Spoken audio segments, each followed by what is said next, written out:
سنك أورب بلكا بسوداتي جبت داقة فدو ما تموش إن أنا تسمع داقة فوتو تاسي هون كوتو لو تجي أتي نقام دينا كميسة تاكي كوتو كميسة كوتو تبتو سيا غارسي سلال أتي بيروما كبدا كوتو لا بيروما ما كبدا تبتو أما على قل جاري يو كم دابا أنت لا شمرة كوتو لو كيسير كبا كجوب لا فاتي دقة فدو بحبيبتي تيجيوني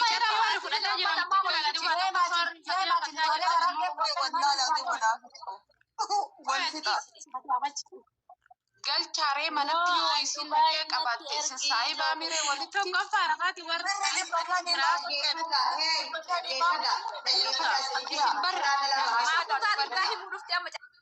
ندقيقة داسنتي ممكن فاتي أماني جلابات ما ممكن أني بري سي سين ليش قلت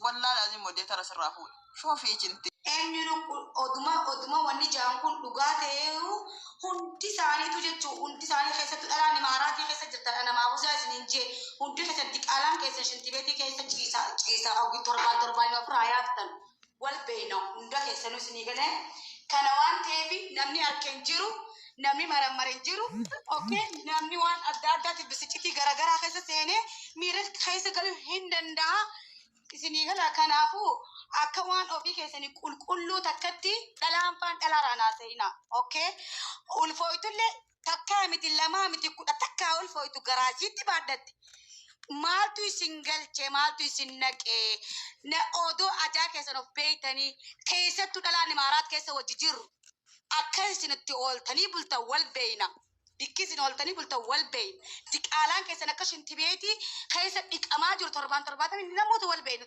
torbaaniin kanaafu oduma arafaat ulfooyteeyu waan dureen zinaa dalaydeen beeyneef waan dureen sharmuuxxeen beeyneef akkaataa itti zinaa dalaga waan hin beeyneef ulfooytee fakkeenyaaf ulfuma sanuu qabaatteeyu isin ammoo warra kiniinii maaxanii keessanii fi maadaatiif coggaarraa keessanii isin madeeyse waa'ee dhalaan irraan haasa'ina والله تكون كسر دلان تكران دبتنا والله لازم والله يوم نمني تجلسين وان نمني خاصة بين سنتين فكادين فاميلي كينيا زلتها سجلين نمو ربما وانه كاب نمني تجلس ماله وان نمني وان هاسو والله له وان هاسو دبي تجلس سنتين فكادين دلا تادي جتو حتى تك ورا جاسك أبو له والله مريم دكتور مريم حتى ورا جارسك أبو خديمي زناد لقول جري ماراتي كنا كيسا odoo jaarsa dhiira manaa qabu mee nama dhiira manaa qabne nama jaarsa hin qabne dhiisiyu jechuun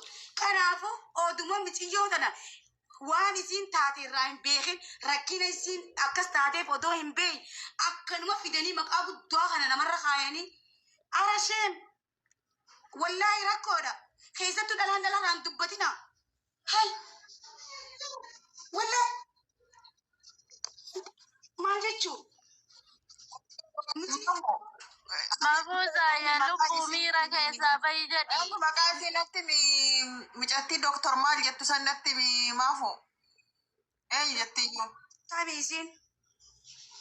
Ayo arargesan dokter jati. Nani mo? Aywa. Ishensun. Akkana waraam barsiisa waa hunda harka qabatee dhugumse tokkotti maaliif akkasitti taasifti? Laal dhaggeeffadhu Mariam. Namni tokko fakkeenyaaf oduma waan kana kadalageteeyu wallahi namni jechuun fakkeenyaaf oduma namni tokko waa ta'eyu namni rabbii wal sattaraa je yoo darra kaatee hiriyaatee takka sattarte rabbiin si sattara sii galee oduma wanni kun jiraateeyu namni miidiyaa rabbii bar namni qulqulluun odoo haasee bareedaa barsiin jee baran. Maaliif iyyuu akkasitti ragga irgixanyaa taate maaliif haasayiteen jedhee bare. Maaltiin beekaafani ani tokko isaanii maaltiin beekaafani. Habiibti kakatteeti irgixanyaa taate. Isi keessa haayeensa adda qabdee keessa keessatti. Isheen akka nama mucayyoota haadha ishee irraa baasee fidee mana yaalaallee fidee jechuudha. Laalchisee wanta hunda kalaas maalidha nama sanis bare waa dubbattee kun oola'ee laa dhaggeeffadhu isiin sun jechuun mari dooktor Mariam na dhaggeeffadhu maybe ofiif adda qabdee keessa keesseensa malee namni akkanuma lafaa isan keessa nyaataa maa keessa jirta waliin jirtani maaliif akkana raggadhattani min?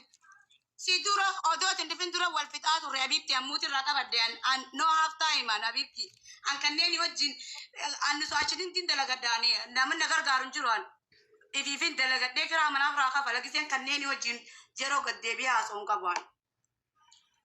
Yoo dubbii sobaatiin akkanatti ergixanyaa ta'anii akkana haasan ta'u taate simaayyuu si fidanii of eeggadhu Habibtiitti qamisii furdaa naa fidanii nan galchu ani nan galchu bar waan si jechu jiru doktor dhaggeeffadhu matalan oduma dhaggeeffadhu siifin himaa doktor matalan bakka ulfooyte dhugaadhaa jennu ulfa garaa qabdi haa jennu tokkoo miti 11 garaa qabaattu maaltu isaan naqe qulqullina kam qaban isaan hoodoo jaarsa qabanii gaddeemanii zinaa dalagan warri imaaraat keessaa dhalaan imaaraati jechuun dhaggeeffadhu dhalaan imaaraati walaa qabanyu wallahi walaa qabanyu. Mabuza Habibati keenya jechuun hundi keenya nuftira wal quba qabna laan warra jechuun dhalaan imaaraati torbaani dhaggeeffadhaa isiniifin hima dhalaan imaaraat keessaa jechuun torbaani warra caalaa ofirraa of keessaa gadhiidhaan of kabaja arafaat yoo ulfooytellee sharmuxummaan beektuuf ulfooyteen isin jedhaa irraa akkaataa itti zinaa dalagan hin beektuuf ulfooyte maal fiddan ulfooyte bakka maal fiddan halas sharmuxummaa ittiin beektu zinaa dalagu ittiin beektu kanaaf ulfooyte maal fiddanii isin warra maaxanii keessanii fi fuula keessan kiniinni kaartaa Itoophiyaa itti baase coggarraa keessanitti maal fiddan natti hima hay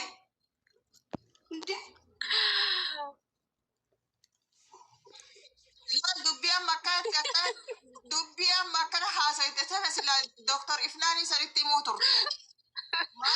Hin jirtu bar ati Mariamiti yaatin jirtu bar wallahi wal finnee wallahi dhagay anamma fakkeenyaaf dubbii tana jechu wallahi qoosaan see jalqabuun garuu boodarra jechu gisee siin akkasii hirgixanyaa taatee haasoftu isaa dubbiin dhugumaan jedhe ana bichaa miti dubbiin isii nama hedduu amansiisee jechuu sii galee. tasgabbeel beekamti wallahi amti bitanii irraa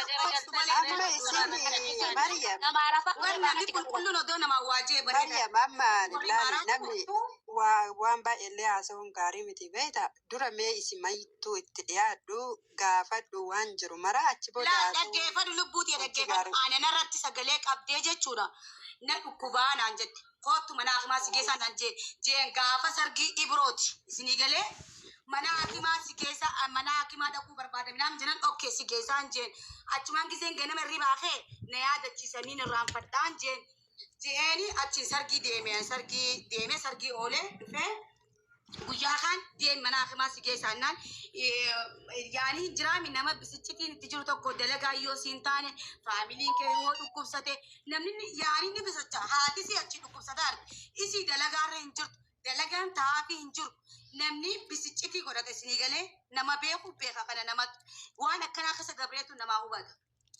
Sii galee uski jidduu haadha keeti kijibdu radeema haadha keeti. Mariyaam gaafa isin tuute dhufanii kaffaaraa nyaatanii ni waamnaa jee affeellee dhagee Dr. Mariyaam ummata kana gabaaseetti himee jiraa baran ulfooyte 11 ulfa 11 tokkoo miti 11 garaa qabdi wanni arafaat ulfooyteef zinaa dalagu waan hin beeyneeti warra kaartaa Itoophiyaa kiniinni maaxanii keeti fuula keetirratti baase dubbii waan naqanii kaaluu bu'aate amma dubbii kalaas meetti fatee alla mucattiin lakki nagaa qabdi jette atillee nagahuma qabdi hiikika.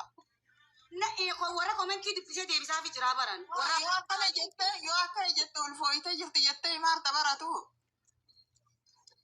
Mira keessa galteerti isima warra komeentiitiifin dubbisaa jira warra wanni walfaa haasawaa jiru kanaafin deebisaa jiraan. Warri komentii akkas waan gaariitti nama najaju isaan durayyuu isa amma dibaanii isaan jechuu kanaafu adam bolfaagalatti mucattiin nagaa qabdi ulfa ka daa'imaa sana osoo hin ta'in ka rakkoo imaaraatii dalagaa faadhabuu kana ulfa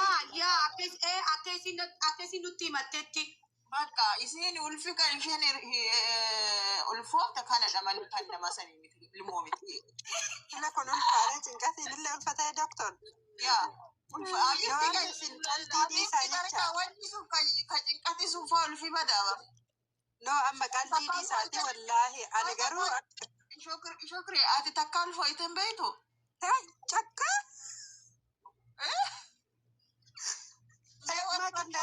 ulfaa'uun keessa nun galchuu ilmoona maa boollatti hin guurinaa ilmoona maa shintibeetitti hin Habibti narraa gadi bu'e ana gana karaa bahuu nu dhorga hisbi.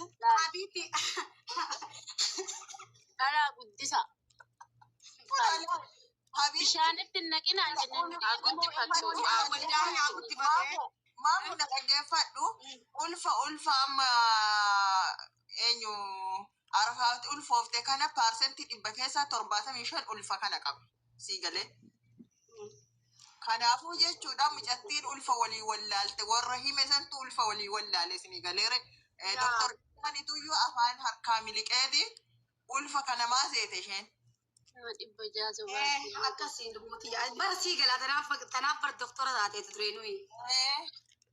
Akkas. Baate isaa guddifatu yoo qabaanne rakkina baate isaa gargaaranii isiniif qaba walumaa galatti. Shamarran shamarran dubbachuu big shame wallahi lazim.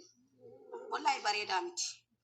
Abiibti jazaan zamana kana oolteen bultu maaliifi jenna akka durii ilmoo nomination maafuuza waanatti balleessinaan matama siitiin deebaan ani waatti balleessinaan matama kiyyaan naa deeba saniifuu jechuudha.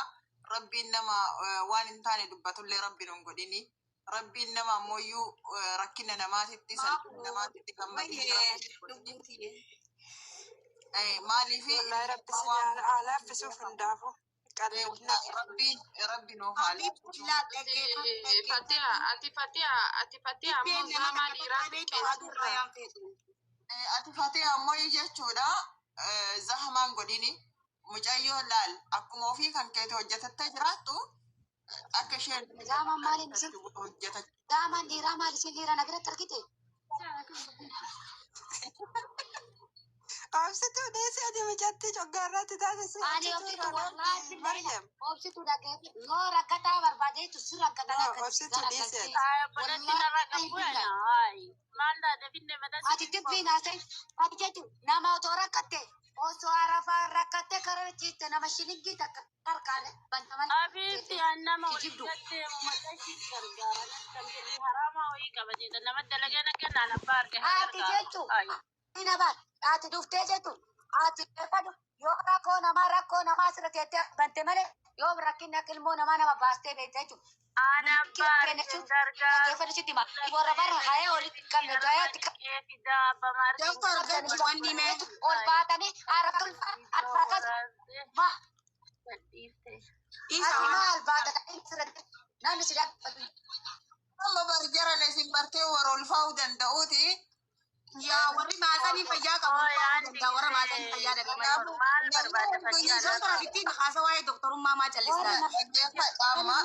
Nuti hundi amma dubartiidha nuti dubartii hunduu jechuudha hanga umriin kenna 45 ga'utti warri haajimaan jiru dorgomina obboleeyyan kiyya laal warabbal kaaban mijoo barbaadaa fida Fatiha mijoo barbaadii fidi ati.